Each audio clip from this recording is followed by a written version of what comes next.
Testing. 1, 2, 3. 1, 2, 3. So, before I was going on a little bit of a talk about how I just made the new bread of the day, and I haven't done baking in a while, but I think this one turned out well because the flour is fresher. I'm not sure why I read this. That's the crunch of the bread, if you can hear that. But apparently you can use flour up to like 6 months old, maybe even like a 9 months or a year old, depending on the type of flour. So the previous flour I think was like too old, and the yeast didn't activate, so it was like really thick. This one's better. I could have left it in the oven a bit longer, but I was impatient. But it's still good. Oh yeah, and then I have some almond butter. I got a sample of almond butter to try. And I'm not too sure if almond butter or peanut butter was better because I've eaten both a lot. Or at least I used to in the past. I don't really eat nut butters that much anymore. I usually just eat nuts. And they're both strong contenders. And then there's, if I would make a tier list out of that, there would be bread and butter, or like cow milk butter, and then bread and olive oil. And those two, I can't tell which one I like more because they're both very good condiments. There's I remember going to a restaurant once and they served bread with olive oil, but with olive oil and cream cheese. So olive oil paired with cream cheese is pretty good. Now I don't buy cream cheese anymore because it's gotten way too expensive, but an olive oil cream cheese combination is something good to have. That's like bread and then like sausage cheese combination, but that's more of a solid cheese than a cream cheese. You know, I do like cream cheese with the olive oil, but I would prefer a solid cheese instead because it feels like, well, they're both cheeses, but like it feels more like real. Like before, I couldn't really take solid cheese, but I've grown to like it. Now, testing from where we last left off at page 123. If we accept the Vedic conclusion, these material bodies are perishable in due course of time, the soul is eternal, then we must remember always that the body is like a dress. Therefore, why lament the changing of a dress? The material body has no factual existence in relation to the eternal soul. It is something like a dream. In a dream, we may think of flying in the sky, sitting on a chariot as a king, but when we wake up, we can see that we are neither in the sky nor seated on the chariot. Now, I'm going to take a bite of the bread that I've made.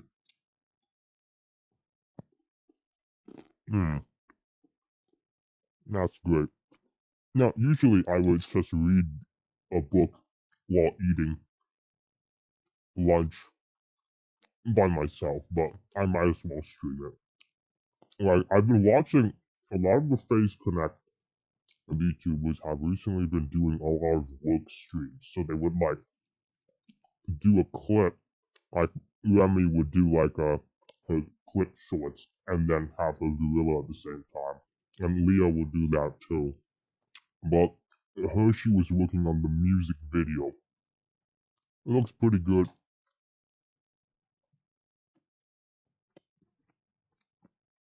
And so yeah, if I'm going to be doing this alone, I might as well.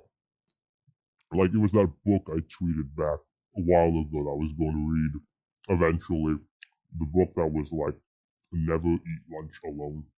So yeah, I'm not eating lunch alone. I'm eating lunch with lurking people, whoever's in chat, and VOD watchers, which is great. So I see this as a huge plus. Now, I learned this method because when getting the butter off this solid brick of butter with a butter knife, I used to like scoop out the butter like with a butter knife, like it was a spoon or something. But I learned this from observation.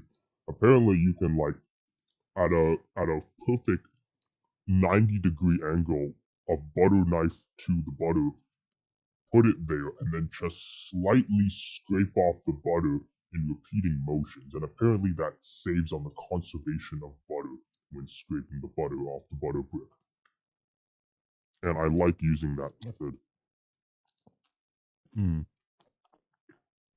Now, for the same person, I learned that you don't have to use paper towels, which always shocked me because every place I've been to, every house I've visited, neighbors, friends, they all use paper towels. But this guy, he uses la serviette, or like those fancy restaurants with the reusable um face cloth towel thingy. But he would use like red like hand towels and wrap forks, knives, spoons in them, and you'd unwrap it.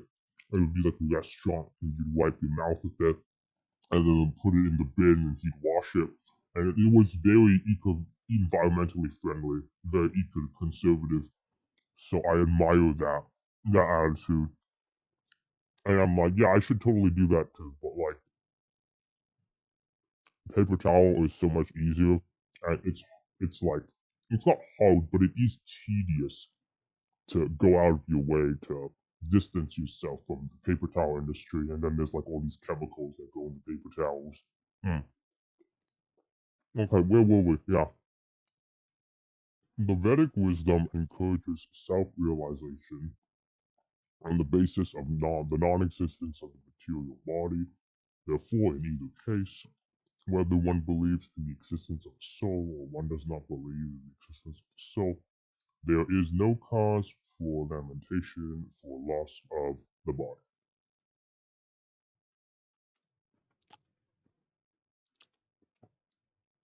Some look on the soul as amazing, some describe him as amazing, and some hear him as amazing, while others, even after hearing about him, cannot understand him at all.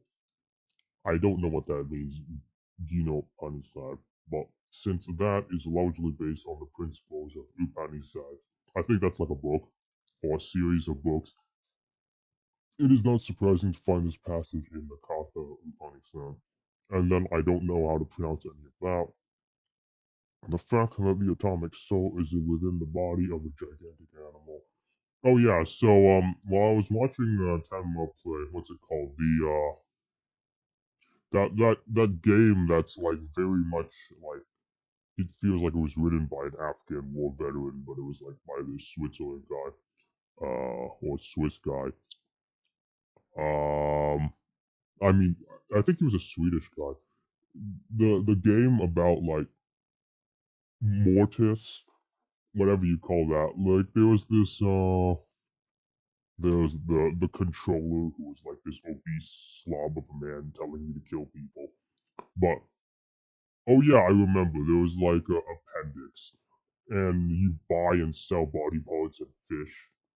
The appendix in that game is the seat of the soul. And then if you die too many times, they say divine light severed. So that's what it reminds me of. So that's the theory of, I believe, that the appendix rest is an organ that may contain the soul or something we don't understand. As it doesn't make sense for the bodies to have a useless organ, so there might possibly, it's more likely that there's a use for the organ that we don't understand rather than it's a useless organ. The fact that the atomic cells in the body of a gigantic animal and in the body of a gigantic banyan tree, and also the microbic germs, millions and billions of which occupy. Oh yeah, and it could be something else that's not the soul of what the appendix is used for, but we're not sure about that at the moment. And billions of which occupy only an inch of space is certainly very amazing. Men with a poor fund of knowledge and men who are not austere cannot understand the wonders of the individual atomic spark of spirit, even though it is explained by the greatest authority of knowledge, who imparted lessons even to Brahma, the first living being in the universe. Owing to a gross material conception of things, most men in this age cannot imagine how such a small particle can become both so great and so small. So men look at the soul proper as wonderful, either by constitution or by description. Illusioned by the material energy, people are so engrossed in the subject matter for sense gratification that they have very little time to understand the question of self-understanding. So sense gratification would be like you want something to happen, so you do it in order to get that feeling, like the feeling of accomplishment or the feeling of basically anything that doesn't relate to sustenance of your own life or propagating future life is or for done as works of charity to benefit others or God. That's usually sense gratification. Like I have considered streaming some game stuff, but I don't really see too much of a point to that since I don't think I want to attract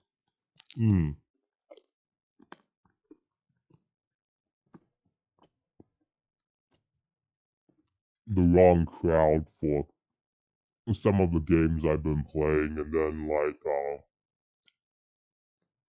I don't really play that often either, so it doesn't make too much sense for me. This is some good bread. I've recently I used to think locavore meant person who only eats fresh food or prefers fresh food, but it turns out it means person who only likes local food. I should have known that from the pronunciation of the word loca as local in locavore, but there is later in the same book we're reading, there's a section about the people who prefer fresher food or food cooked within 3 hours of eating maximum over people who buy like pre-processed food and how that's supposed to be better for you. And I do see the logic in that. Like I eat a lot of pre-processed food or food you have to that was made and then you like put it in the oven to cook it, like pies and pizzas. But I've recently seen the benefits of like baking the own bread instead of buying bread that was baked like days ago, or say that was kept food that was kept in preservatives or perhaps brined or pickled to keep it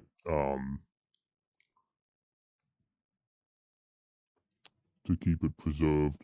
So yeah, with the benefit of making fresh food or buying fresh food, I do feel like I get a bit more energy from that because one of the main problems I've been facing is I've been eating a lot of food but not getting much energy from it. Well, a lot of the food I've been eating has been pre-prepared by other people before I heated it up in the oven or the toaster oven.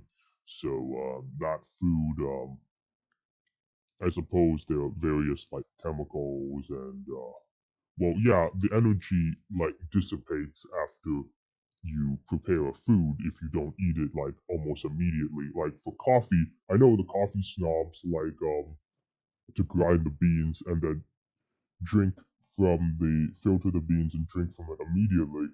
But the instant coffee thing that's in a packet that's already pre-ground for you like 6 months in advance. Well, that's supposed to be worse, and I can see that. And yeah, I do know some people who blame instant coffee for some of their health problems.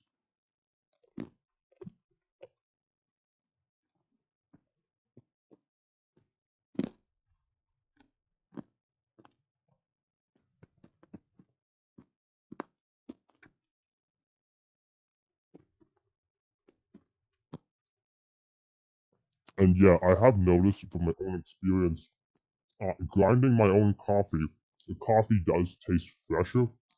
Well, somebody else already roasted the beans, but grinding the coffee from pre-roasted beans does taste fresher than pre-ground coffee that's in a powder form.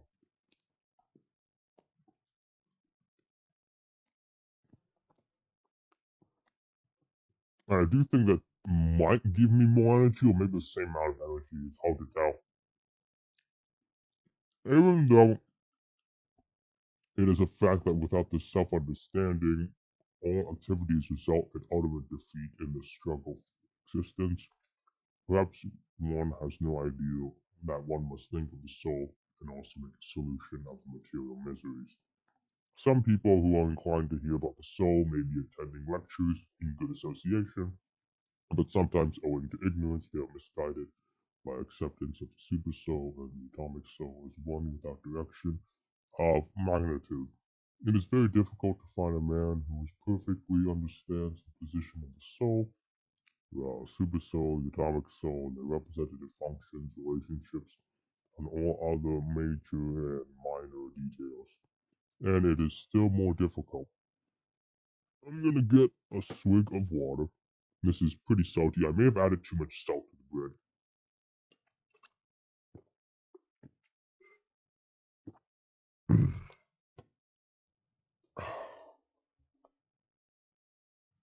Their respective functions, relationships, and all other major and minor details, and it is still more difficult to find a man who has actually derived full benefit from knowledge of the soul and who is able to describe the position of the soul in different aspects. But if someone or other, I don't understand any of the soul thing myself, so that's not me. One is able to understand the subject matter of the soul, that one's life is successful. The easiest process for understanding the subject matter of self, however, is to accept the statements of the Bhagavad Gita spoken by the greatest authority, Lord Krishna, without being deviated by other theories. But it also requires a great deal of penance and sacrifice, either in this life or the previous ones, before one is able to accept Krishna, the Supreme Personality of Godhead. Krishna can, however, be known as such by the causeless mercy of the pure devotee and by no other way. Okay, I might be a bit frazzled this morning, but I don't think I understood most of what I read. But I do know that the bread I'm eating is pretty good. So I'm going to take another bite.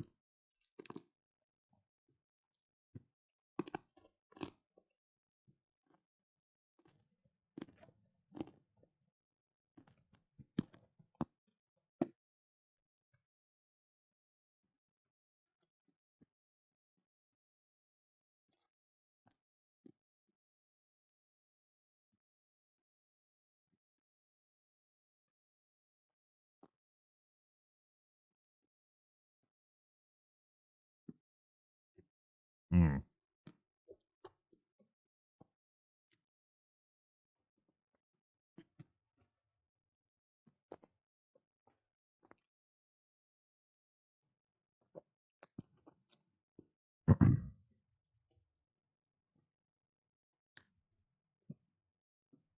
I wonder how well the chewing sounds are going through.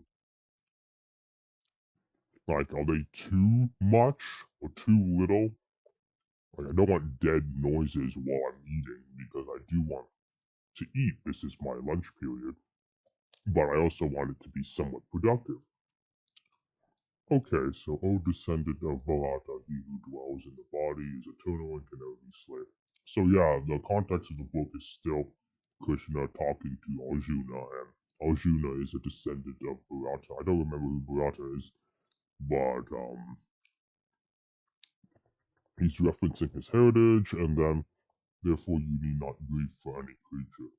So the soul who dwells in the body is eternal and can't be slain. Only the body can be slain, so there is no need to grieve for the death of the body. The Lord now concludes the chapter of instruction on the immutable spirit soul.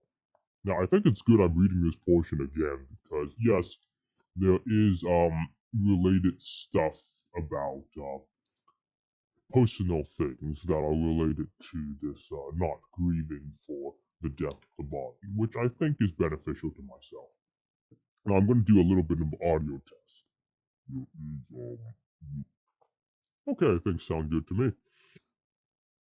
Purport. The Lord now concludes the chapter of instruction on the immutable spirit soul. In describing the immortal soul in various ways, Lord Krishna establishes the soul is mortal and the body is temporary.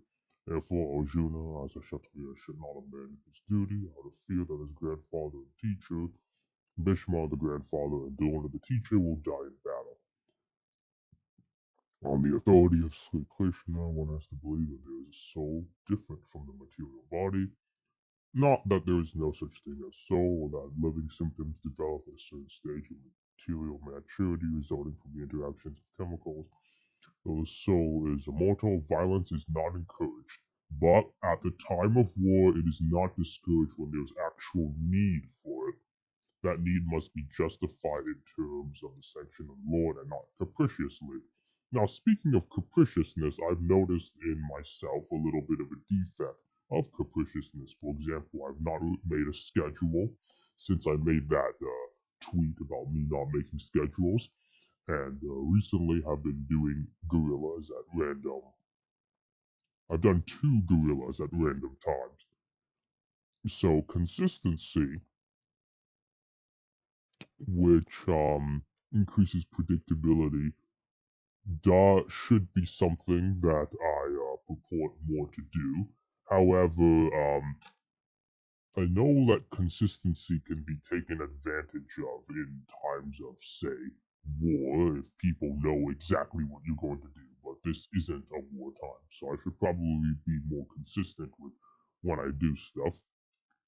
But I don't really feel a need or inclined to actually, force myself to be consistent. I believe I'll grow to be more consistent naturally, somehow. Considering your specific duty as Kshatriya, you should know that there is no better engagement for you than fighting on religious principles, and so there is no need for hesitation. The purport of that is out of the 4 orders of social administration, the second order for the matter of good administration is called Kshatriya. Kshatriya means hood, so that's the warrior and king class, or the military class. One who gives protection from harm is called Kshatriya. Are trained for killing in the forest. We go to challenge a tiger with a sword. Tiger who's killed would be offered the royal order of Kamesha. This system is followed even up to the present day by Kshatriya kings of the Jaipur state. I don't know how to pronounce that. Jaipur. The Kshatriyas are specially trained for challenging and killing, because religious violence is sometimes a necessary factor, and therefore Kshatriyas are never meant for accepting directly by order of sannyasa or renunciation. So the context here is that there's the priestly class, or the brahmanas, who are like Brahman, and they don't like do any fighting, or at least they're not supposed to, but sometimes they do. And the Kshatriyas are meant to defend them so that they can meditate in peace without, people killing and stealing from them. So the military order of the Kshatriyas are meant to defend the priests and the common people and the merchants as well. Otherwise, nobody would be able to do business if there's no military or police force, as they would just get robbed all the time. Nonviolence in politics may be diplomacy, but it is never a factual principle. In the religious law books, it is stated. Oh yes, so renunciation or sannyasa would be sannyasa. I think is like begging, but religiously. So dressing as a monk, or and then going on the street and relying on alms, or following the will of God directly at his mercy and giving up all possessions, and that would be a form of renunciation. And then renunciation could be that, or could be going to a monastery, or living alone in the desert, the mountains, the forest, which is growing more and more difficult nowadays, as a lot of the environment that's been well, let's say there's like 50 different things you can eat in the forest if you went into the forest 100 years ago, but now there's like that's like 10 like viable things to eat. Like there were at one point, I believe, a lot more bison than there used to be. So if there's no bison in a forest and you go in there, well, you're going to be eating a lot less, so it'll be harder to hunt the things that currently exist there. I know there's been efforts to increase the population of, say, the Canada goose, the turkey, the wild turkey, and yeah, those have helped rebound efforts for people who want to live as hermits and just eat wild beings. So that has helped somewhat, but it is technically illegal, I believe, to poach these things or to eat these things out of hunting season without permits. So it's still dangerous to live that type of lifestyle. While hundreds or thousands of years ago, when there was more diversity in the wild and there was more wilderness and less condos, there would be an easier time to renunciate. But now it's harder, so uh, that should be considered for anyone who wants to consider a renunciated life. But the Kshatriyas are meant to defend the people who renunciate, and if everyone renunciates the art of war, then well, everyone will get robbed and pillaged and then killed. So there would be no one to practice the holy rites, and that's why there needs to be a security force to defend such persons. Now, in the battle, yes, in the battlefield, a king or kshatriya, while fighting another king envious of him, is eligible for achieving heavenly planets after death. So the Hindus have their own version of Valhalla, but it only relates to the kshatriya class, not to everyone, as the Brahmanas also attain the heavenly planets by sacrificing animals in the sacrificial rite. Sacrificial fire. Oh, I should take another slice of bread.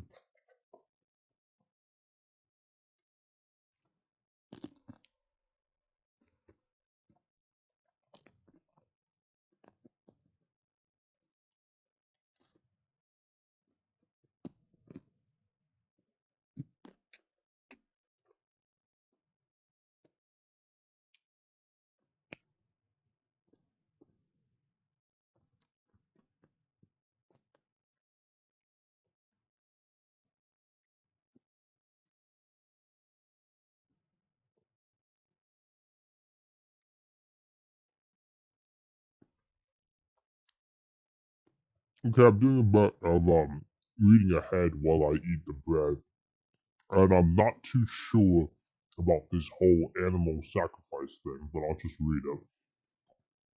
I'm not too sure about the morality of that, but he says, therefore, killing on the battle on the religious principle and the killing of animals in the sacrificial rite are not at all considered to be acts of violence because everyone is benefited by the religious principles involved. The animal sacrifice gets human life immediately. I don't know if that's a benefit, but okay. Without undergoing the gradual evolutionary process from one form to another, and the Kshatriyas killed in the battlefield also attain the heavenly planets, as do the Brahmanas who attain them by offering sacrifice. There are two kinds of svadharmas, specific duties. As long as one is not liberated, one has to perform the duties of that particular body in accordance with religious principles in order to achieve liberation. When one is liberated, one's svadharma specific duty becomes spiritual and is not in the material body's concept. Yeah, so the I think we've discussed this before, but according to the BG or the Gita, your oaths to say family, country, society, etc., uh, can be renunciated, and as long as you keep an oath to service towards God and doing good to all, or in the duty of Dharma, and which is the will of God plus destiny. And in the bodily concept, oh yes, specific duty. So any material bondage, like say to employer, to family, etc., is inferior to your relationship to God. And whenever there's a conflict between, say, your friends and your relationship with God, or your relationship with society and your relationship with God, you'll have to. This book recommends prioritizing the relationship with God over all other relationships. In the bodily conception of life, there are specific duties for the Brahmanas and Kshatriyas respectively, and such duties are unavoidable. Svadharma is obtained by the Lord. This will be clarified in the 4th chapter. On the bodily plane, Svadharma is called Varna Shrama Dharma, or man's stepping stone for spiritual understanding. Human civilization begins from the stage of Varna Shrama Dharma, or specific duties, in terms of the specific modes, nature of the body attained, discharging one's specific duty in any field of action in accordance with Varna Swamadharma serves to elevate one to a higher status of life. Okay, before I continue, I'm going to open this little sample of almond butter and put that on this slice of bread. That's pretty thick. There we go. Need to push. It's like pushing out ketchup, but or no, not mayonnaise. More like relish because of the thickness of the. I hope it's not too salty. The almonds. Okay, then I just have to adjust it so it doesn't fall off. And there we go. Now I'm gonna take a bite of this.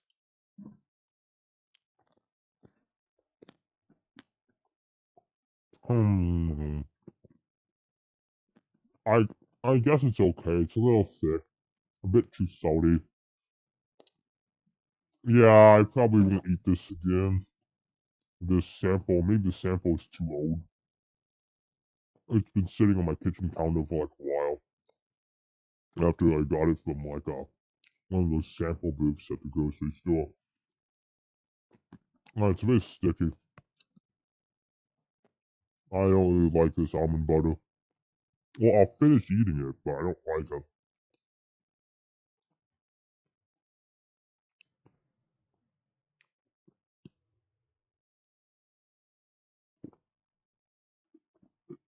Hmm.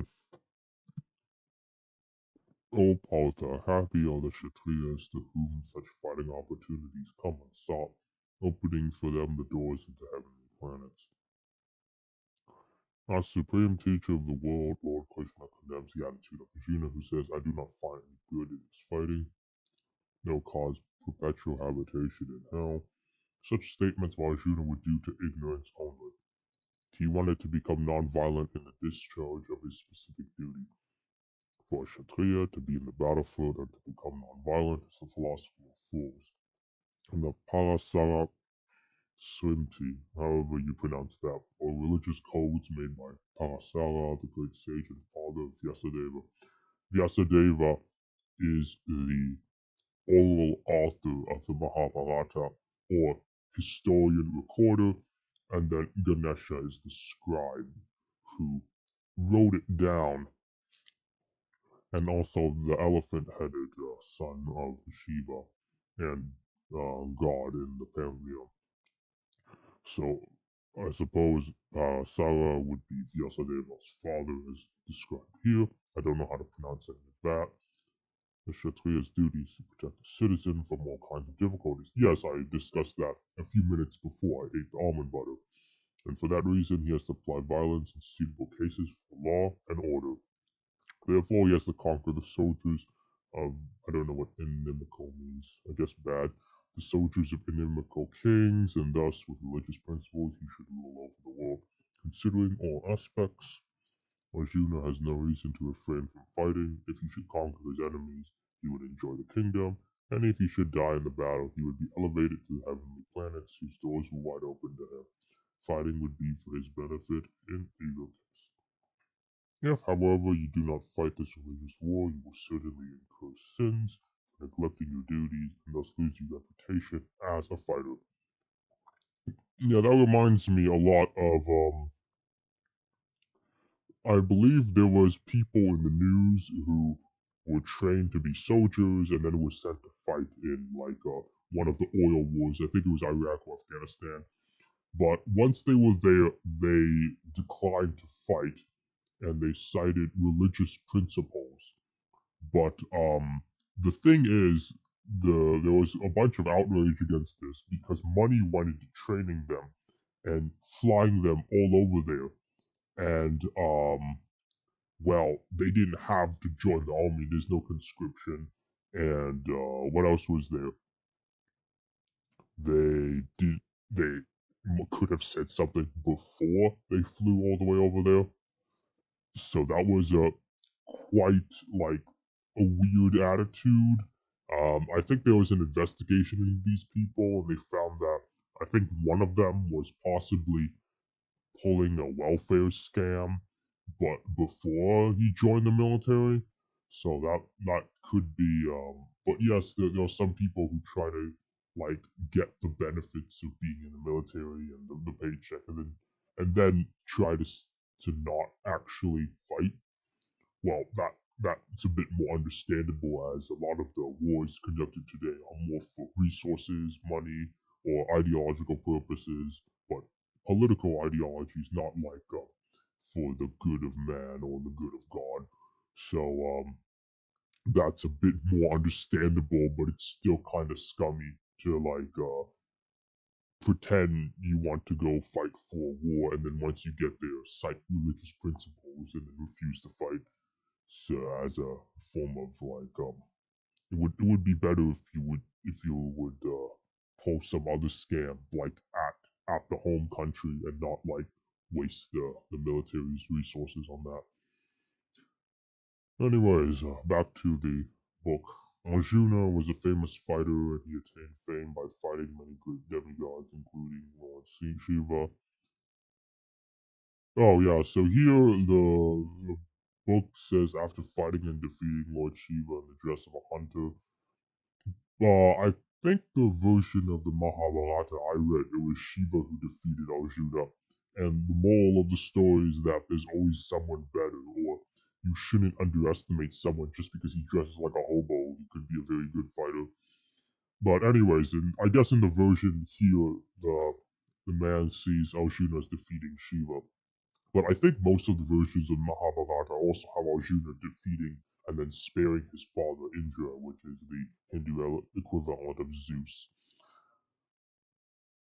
Continuing on, Arjuna pleased the Lord and received as a reward a great weapon called Astra.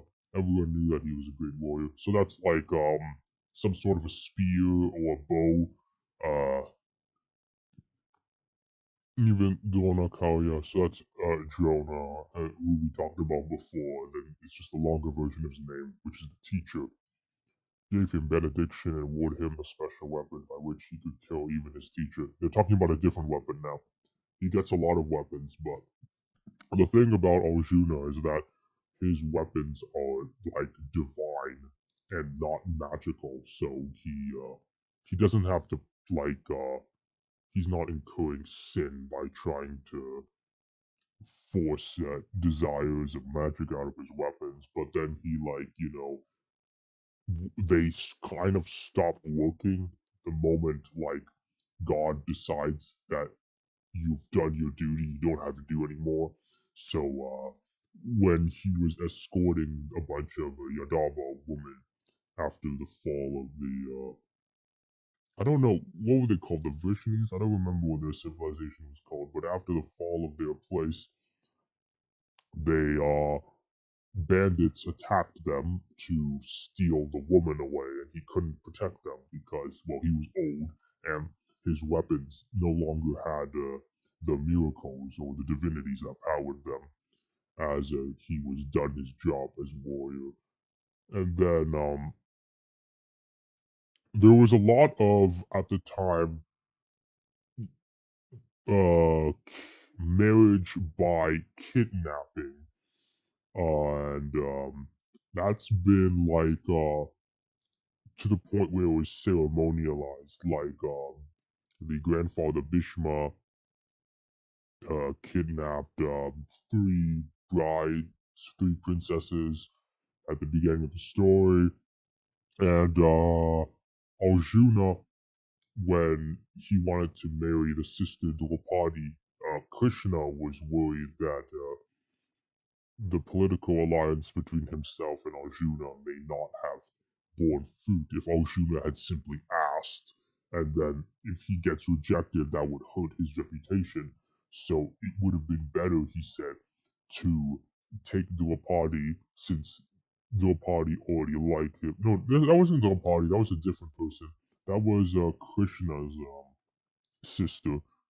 I don't remember if it was Radha or was that someone else, but take that, his sister, on his chariot and forcefully take her away. And then when the relatives, the other Yadavas wanted to kill him, Krishna convinced them to welcome him back so they could have a proper marriage, and that's what happened.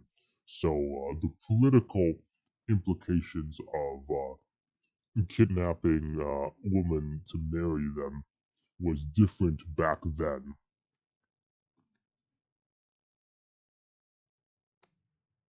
I'm not sure how we got into that topic, but yes, he was credited with so many military certificates from many authorities, including his adopted father, Indra, the Heavenly King. But if he abandoned the battle, he would not only neglect his specific duty as Kshatriya, but he would lose all his fame and good name, and thus prepare his royal road to hell. In other words, he would go to hell not by fighting, but by withdrawing from battle.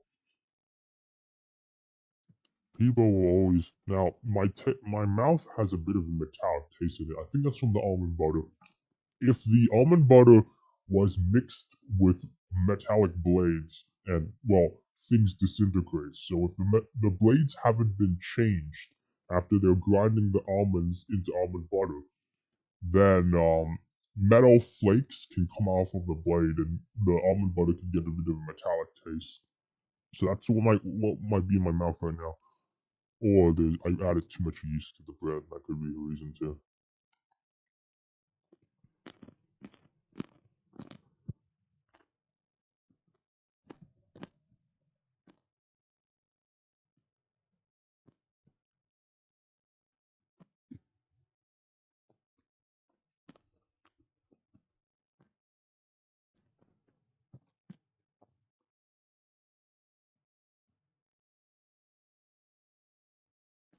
Oh, okay. So I just checked how the crunching sounds sound like, and they don't sound like crunching at all. It's like somebody's like thumping a microphone.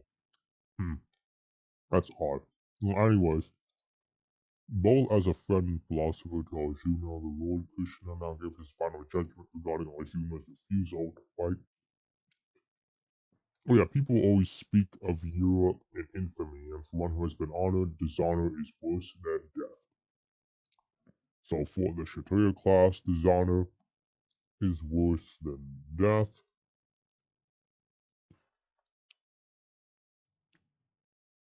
I'm gonna try adding text. Okay, so I'm saying eating crunchy bread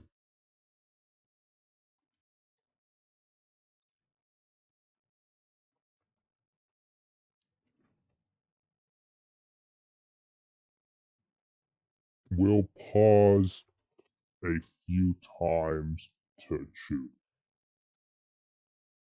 Okay then. I can't even see this. How do I? Why is the select color? Why is the color white?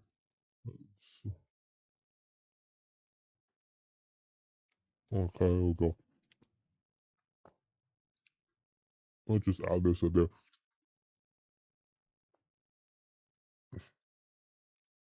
That way it people can know what those sounds are. Now, both as friend and philosopher to Arjuna, Lord Krishna gives his final judgment regarding Arjuna's refusal to fight. The Lord says, Arjuna, if you leave the battlefield, people will call you a coward before your actual fight. And if you think that people may call you bad names, but that you will save your life by fleeing the battlefield, then my advice is that you do better to die in the battle, for a respectable man like you, ill fame is worse than death. So you should not flee for fear of your life, better to die in the battle. That will save you from the ill fame of misusing my friendship and from losing your prestige in society. So the final judgment of the Lord was for Arjuna to die in the battle and not withdraw. The great generals who have highly esteemed your name and fame will think you have left the battlefield out of fear only, and thus they will consider you a coward.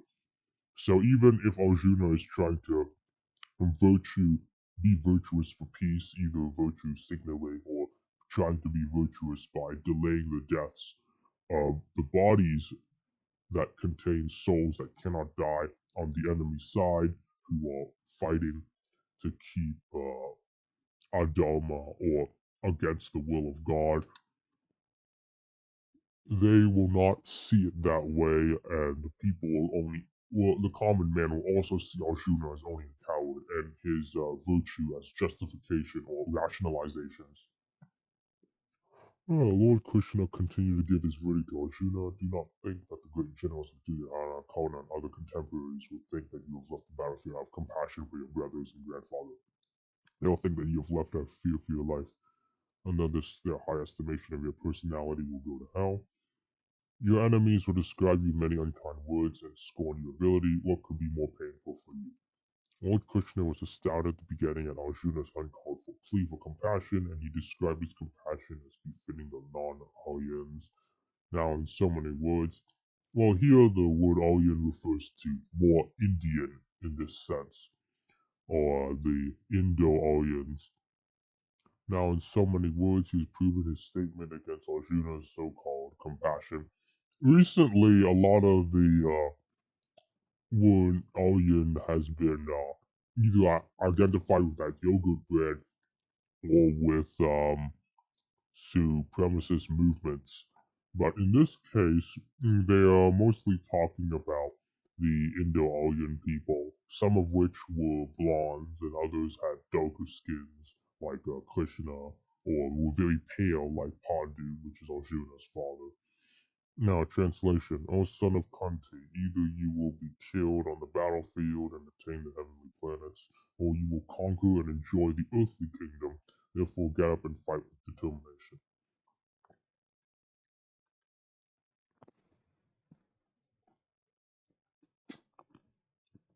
Now, I think the main difference between Valhalla for the Vikings and then on the Norse the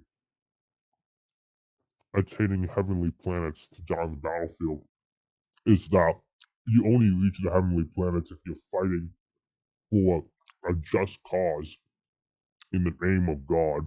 But if you're just fighting for, I guess, resources, or fighting in self-defense to protect your territory and your people. But if you're fighting just for resources, well, I don't think you could attain that. So that might be the difference. However, the enemy generals like Duryodhana later attained the heavenly planets after dying, because I believe being killed by righteous people, according to the logic of the text, purified them. Like earlier on when Krishna killed the nurse who tried to poison him as a baby with a poisonous breast milk, uh, that the demonic nurse attained heaven because being killed by Krishna was so painful, I suppose, that the soul was purified afterwards. So all the bad karma disappeared. Even though there was no certainty of victory for Arjuna's side, he still had to fight, for even being killed there, he could be elevated into the heavenly planets. Do thou fight for the sake of fighting without considering happiness or distress, loss or gain, victory or defeat, and by so doing you shall never incur sin. Lord Krishna now directly says that Arjuna should fight for the sake of fighting because he desires the battle. There is no consideration of happiness or distress, profit or gain, victory or defeat in the activities of Krishna consciousness. That everything should be performed for the sake of Krishna is transcendental consciousness, that there is no reaction to material activities. He who acts for his own sense gratification, either in goodness or in passion, is subject to the reaction, good or bad.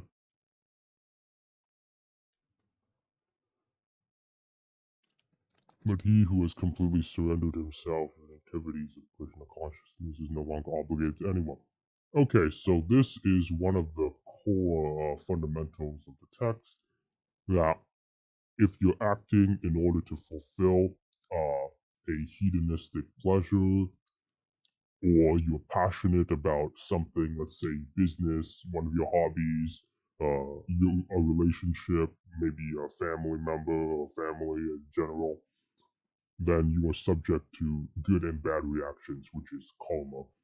But if you completely surrender to God, you're not obligated to any man anymore. So even if you suffer from karma, it doesn't matter because you're subject to the law of Dharma or the law of God.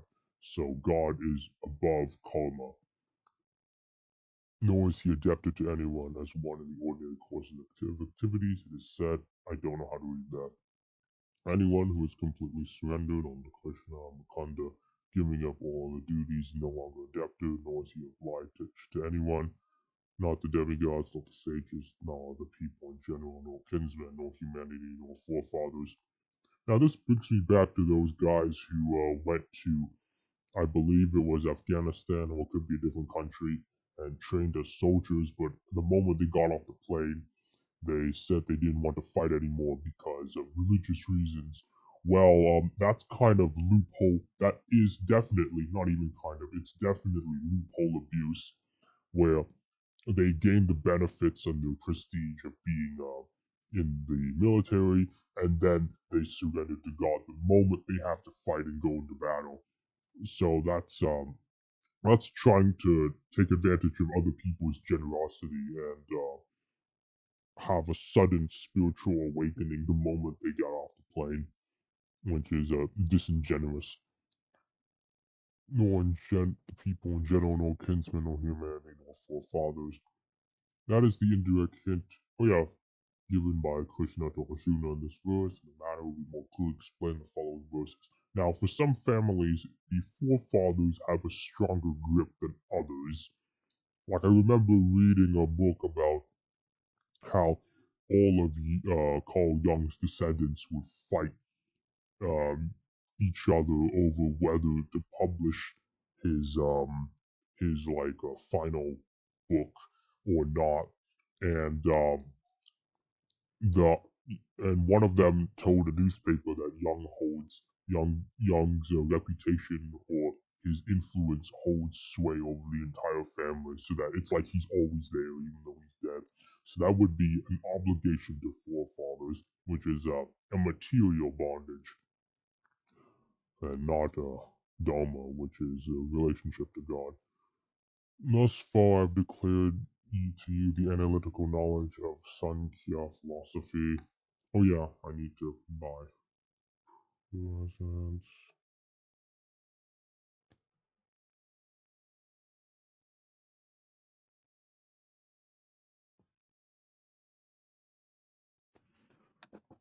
Now listen to the knowledge of yoga whereby one works without fruitive results. O son of Pritha, when you act by such intelligence, you can free yourself from the bondage of works. Now the bondage of works also is to every work a person does, there's a chance of success or failure.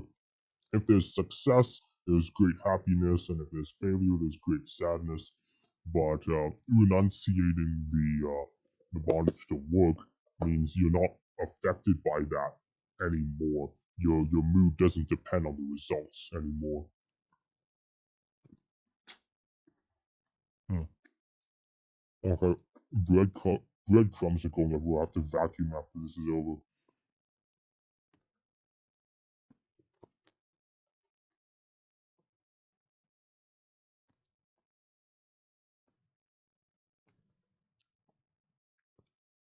According to Nirukti, or the dictionary, Sankhya means that which describes the phenomena in detail. Sankhya refers to that philosophy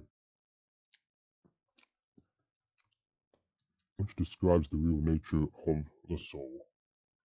And yoga involves controlling the senses. Arjuna's proposal not to fight was based on sense gratification.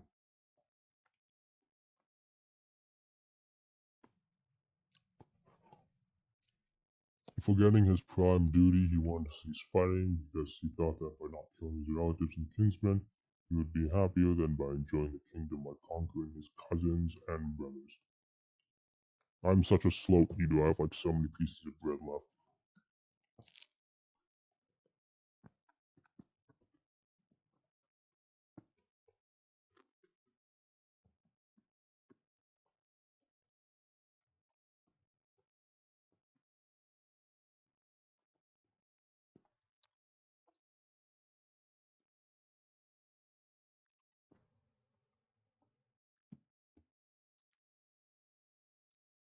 By not killing his relatives and kinsmen, he would be happier than by enjoying the kingdom by conquering his cousins and brothers, the sons of Dhritarashtra.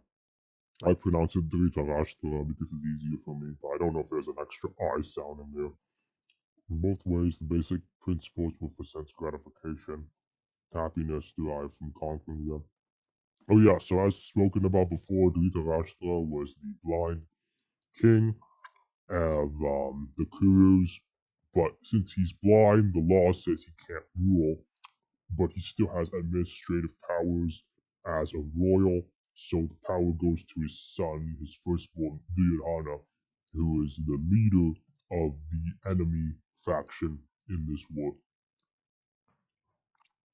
And though he rules justly, he makes decisions against Dharma and does not uphold these values. Happiness derives from conquering them, and happiness is derived by seeing kinsmen alive, are both on the basis of personal sense gratification for their sacrifice of wisdom and duty. Krishna therefore wanted to explain to Arjuna that by killing the body of his grandfather, he would not be killing the soul proper, and he explained that all individual persons, including the Lord himself, are eternal individuals, that they were individuals in the past, they are individuals in the present, they will continue to remain individuals in the future, because all of us are individual souls eternally, and we simply change our bodily dress in different manners. Now, the purporter or translator is talking about individual souls a lot because he dislikes the idea that after death, people merge into like a big soup or melting pot and lose their individualities, while most people believe and prefer to remain as individual souls or see heaven as being individual souls interacting with other individual souls, and other forms of afterlife are also individual souls as well. So there was a and when this book was written, there was a big New Age movement in the 60s and 70s about people losing their individuality and melting into some kind of tangy goo. Now, Evangelion, Neon Genesis Evangelion talked about this a bit, with everyone becoming a single being, and it was portrayed as something disgusting and creepy, which it is. And remaining as individuals does seem cleaner and, well, not regressing into a primordial soup, but remaining individual souls that do not get born or die, but the bodies change. But actually, we keep our individuality even after liberation from bondage material dress. So, bondage material dress means whatever body you wear. An analytical study of the soul and the body has been graphically. No, I'm sorry, I'm burping. My Lord Krishna and this descriptive knowledge of the soul and the body from different angles of vision has been described as Sankhya in terms of the Nirukti dictionary. The Sankhya has nothing to do with Sankhya philosophy of the atheist Kapila. I don't know who those people were. Long before the impostor of Kapila Sankhya, the Sankhya philosophy was expounded in the Srimad Bhagavatam. The true Lord Kapila, the incarnation of Lord Krishna, who explained it to his mother Devahuti. It is clearly explained by him that the Purusa, or the Supreme Lord, is active and that he creates by looking over the Prakriti. This is accepted in the Vedas and in the Gita. A description of the Vedas indicates that the Lord glanced over the Prakriti or nature and impregnated it with atomic individual souls. All these individuals are working in the material world for sense gratification, and under the spell of material energy, they are thinking of being enjoyers. This mentality is dragged to the last point of liberation when the living entity wants to become one with the Lord. And this is the last snare of Maya or sense gratification illusion. And it is only after many, many births of such sense gratificatory activities that a great soul surrenders unto Vasudeva, Lord Krishna, thereby fulfilling the search after the ultimate truth. So, after many incarnations of pursuing fruitful activities, or either getting them and then getting disappointed later, or not getting them and getting very mad, angry, depressed at not getting these results that people wanted, they finally decide to give up on that and focus on having a relationship with God, which is better than a relationship with people or objects, even though all of these relationships are necessary to function in a material world. The relationship with God takes priority over relationships with people, objects, or concepts like political concepts or ancestors. Arjuna has already accepted Krishna as his spiritual master by surrendering himself onto him. I don't know how to pronounce that. Consequently, Krishna will now tell him about the working process in Buddha Yoga or Karma Yoga. In other words, the practice of devotional service only for sense gratification of the Lord. This Buddha Yoga is clearly explained in chapter 10, verse 10 as being direct communion with the Lord, who is sitting as Paramatma in everyone's heart. But such communion does not take place without devotional service. Okay, let's put page 137, and I should finish my food before it gets cold, and we will stop here. And I'll put back the loading screen. Oh yes, and me, everyone.